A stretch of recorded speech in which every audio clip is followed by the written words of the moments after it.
Howdy everyone, my name is Avram Plager, and welcome back to my Blender tutorials for 3D modeling. I do apologize for the recent delay in videos that I'm producing. I know it's been a week since I put out my last video. I had a few exams, but I should be back for a good bit. Today we'll be going over some better methods of remeshing and preparing for sculpting, and we'll also be going over a few more sculpting tools. So the method that we're going to be going over to remesh is going to be semi-automated, and it has a few more functions in the specific tool that I'll be showing in a future tutorial in depth.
This is okay.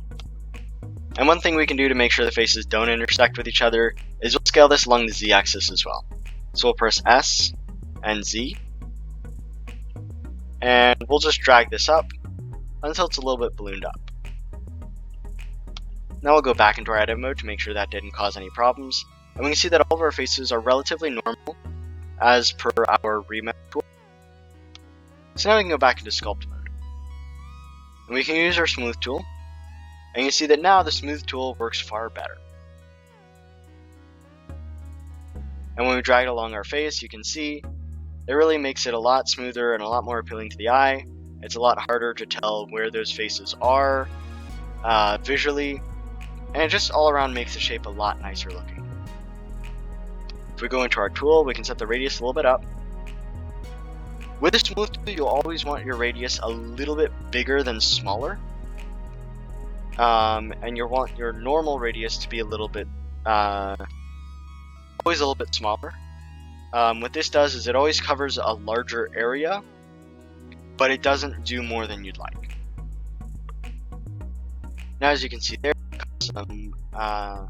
they made the shape a lot more regular along that face, and there's some irregularities, but we can tune down those irregularities by setting our strength a little bit less. Always go with less strength than more, because if you go with too much strength, you may end up making your shape go inside of itself, and I have done that many a time. So speaking from experience, always set a radius a little bit larger than you think you would need, and tone that down if needed. Always set a less strength than you need, and you can always tone that up. And set your normal radius always a fairly low value. Now we'll go into our Flatten Tool. What the Flatten Tool does is, as you could guess, it takes faces that are rounded, and it will put them in a flat orientation respected to their normals directions. And if you have a lot of faces as here, it tends to lag out, and it's not showing it visually here because I am running on a little bit of a slow computer. I am transitioning to a PC that has Ubuntu on it, but that might take me a few weeks to set up. So as of right now, I am running on a slow computer. However, basically what this tool does is it'll take all those faces, compute it, and then it'll set them more of a flat region. This one you do always want to have the radius far larger than you'd want it to be, because otherwise it's going to calculate it based on a very small subset of faces, and it's not going to work very well. Alright, our next tool is the fill/deepen command. The fill/deepen command takes any grooves that you might have, and it puts material into them. So what we'll do is we'll take our layer tool, and we'll take this and we'll make some scrapes here. We'll actually go to our subtract,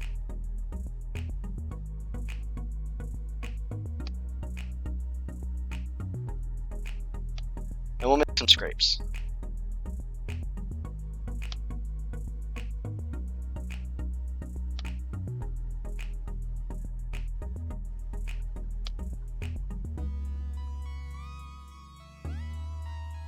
So there's that.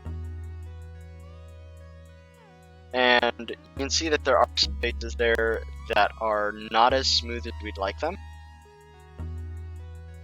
So what we can do is we can go back into object mode.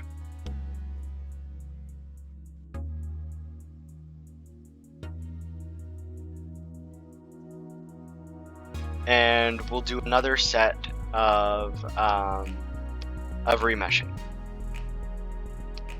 And for some reason our tools are not popping up.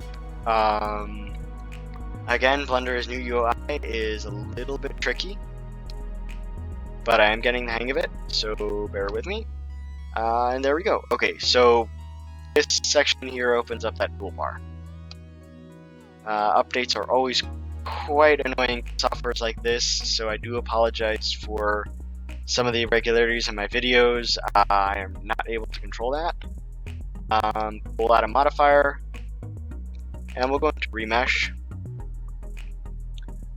and now we'll set this to smooth.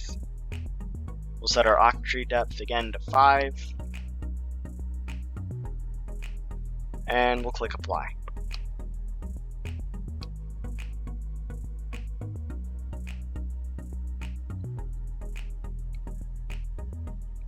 Now going into edit mode, you can see our faces are a little bit more regular. And some of those irregularities were cut out. We still have some faces that are elongated, but it's fairly regular for the most part. Now we'll go back into sculpt mode, and we'll use our fill tool.